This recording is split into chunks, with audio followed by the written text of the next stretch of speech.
your laptop can instantly become an arena filled with 70,000 screaming fans. Your screens are now time machines to 2077. Welcome to WatchMojo, and today we're counting down our picks for the top 10 reasons why Google Stadia failed. So let's share some more details about the platform and what you'll need to get started at launch. For this list, we're looking at the numerous factors that played a part in Stadia's downfall. Did you get to try it for yourself? Was there any real potential for the streaming platform? Let us know what you thought of Stadia in the comments below. Number 10. A total misfire. Today, we're unveiling the very first wave of games coming to the platform at launch. The last time we saw a major competitor join the gaming console and PC market was in the early 2000s when Microsoft unveiled the first Xbox.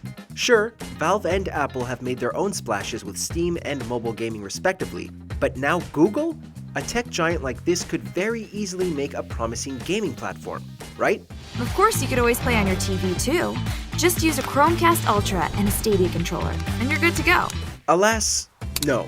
The launch day for Stadia was a disaster, as even folks with the best internet you could get were experiencing technical problems. In addition to severe input delay and crashes, Stadia released with missing features such as some remote play options, an achievement system, and family sharing. All features supported on Steam as well as Xbox and PlayStation consoles. This is great. You want a hug? Number 9. Not all internet is equal. You ready to play? Good. So is Stadia, because you'll never wait for downloads or updates ever again. They're gone. Bye-bye. The biggest appeal Stadia had going for it was the focus on streaming games. It makes sense for a digital era, just not this one currently. What Google failed to recognize was that we still live in an age where data caps are, for some reason, still a thing. What, there isn't enough internet to go around? So, for those having to stick with low-price, limited data internet packages, Stadia isn't exactly another service folks would want to tack on, especially since everyone's already having to download games to their console.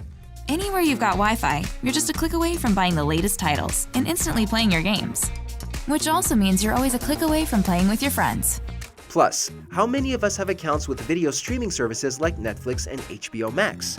And that goes without mentioning how far behind some parts of the world are in their internet speeds. You click, you play. Boom, fast, lightning fast. Wow. Number 8. Lots of supporters.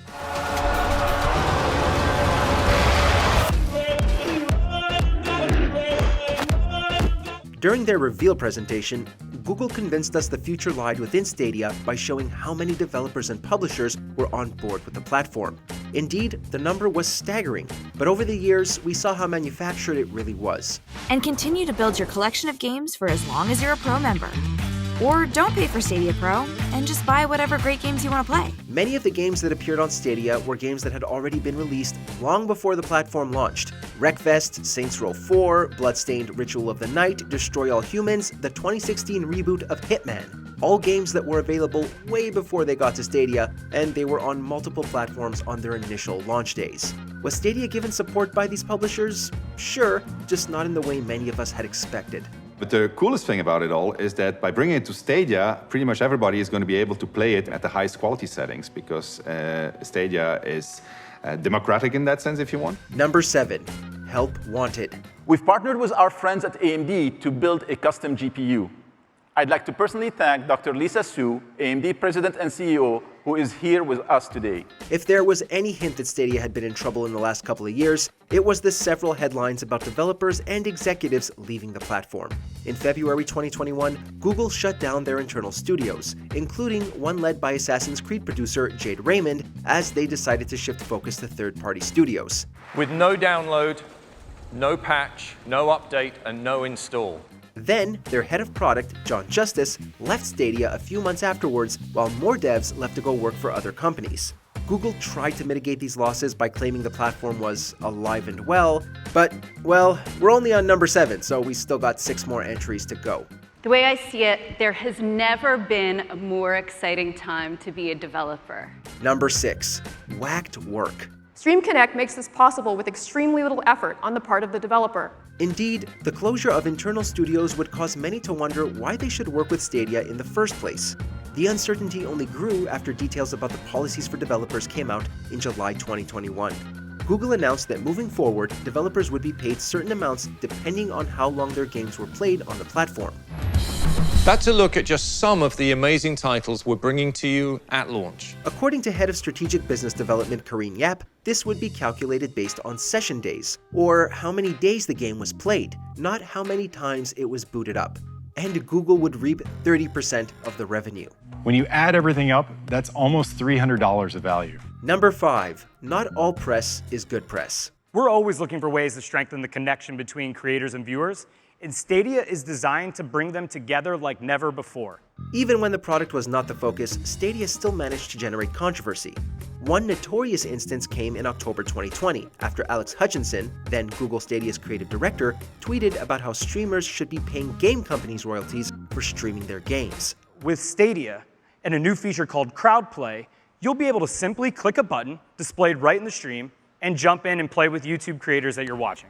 As one would expect, the internet exploded over this remark, as the tweet received nearly 17,000 replies and more than 19,000 quote retweets. Many a content creator and pundit criticized Hutchinson, and Google distanced themselves from him almost immediately. You can guarantee this caused more folks to stay away from Stadia. I am personally thrilled about what Stadia brings to the table. Number 4. Silence is not golden. This level of access and availability represents a huge shift in the gaming world. Instead of a console or a PC, you're using Google's data center as the platform. When Stadia was still gearing up for launch, Google managed to make itself the talk of the town. Stadia was all anyone can think about. How could this affect console gaming? Could this be the future of games? How strong are the early adopters going to be? Unfortunately, it was all talk. Stadia streams games directly from Google's data centers to your devices. It's kind of like streaming music or TV shows, but with high-quality video games. Its troublesome launch caused many to jump ship, and it didn't get better afterward. Customers went through a long period of silence before Google came out to address anything else. The outrage was especially loud on the Stadia subreddit, as Google went more than 40 days without acknowledging the complaints and concerns. Passion is at the root of all great games, and it's what motivated me to join Google. Number 3. Google, a controversial tech giant. I do have the privilege of working at a company and leading a company full of people who love to solve hard computer science problems. Folks would be quick to claim, of course Stadia failed, it's a Google product. We can certainly see why someone would make such a remark. Google has long been a contentious company, having shut down several services shortly after their launch. However, others have had problems with the company through other branches, like YouTube. For creators, you suddenly become a game maker yourself. Creating challenges through StateShare allows us to continue creating content for all your favorite games long after the game itself has been completed. Some content creators and developers went out of their way to denounce the platform, citing Google's treatment towards YouTube's creators and how the platform heavily enforces self-censorship. Even the developer of Terraria went out of their way to express their disdain and cancel the game's Stadia port. We've shown you how YouTube and Stadia offer the ability for gamers to connect with content creators and game developers in extraordinary ways. Number 2. Exclusives. Gamers who buy the Stadia Founders Edition will get the complete Destiny 2 experience as part of Stadia Pro. Let's take a look.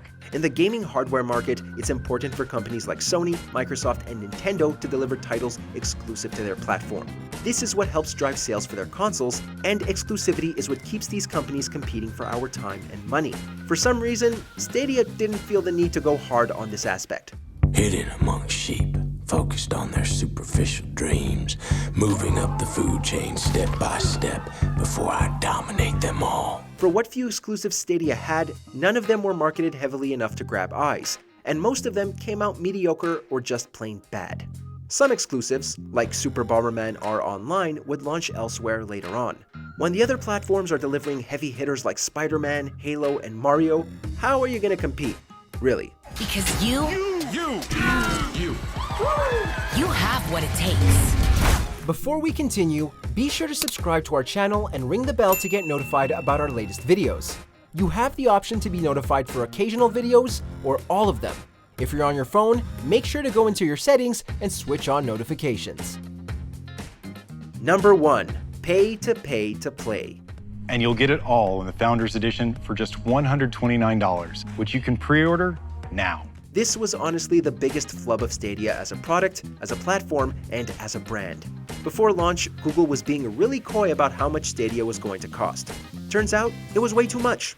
Users were expected to pay a monthly fee just for the service, while games were still being sold on the platform for full price. So whether you're ready to go all in with the Founders Edition bundle, or if you prefer Stadia Base, you have options. In other words, you were paying for the ability to pay for the ability to play games. It was Steam with another paywall in front of it. By the time Google tried to sweeten the deal with its own offerings of free games, it was too late. Many had left, and very few have returned.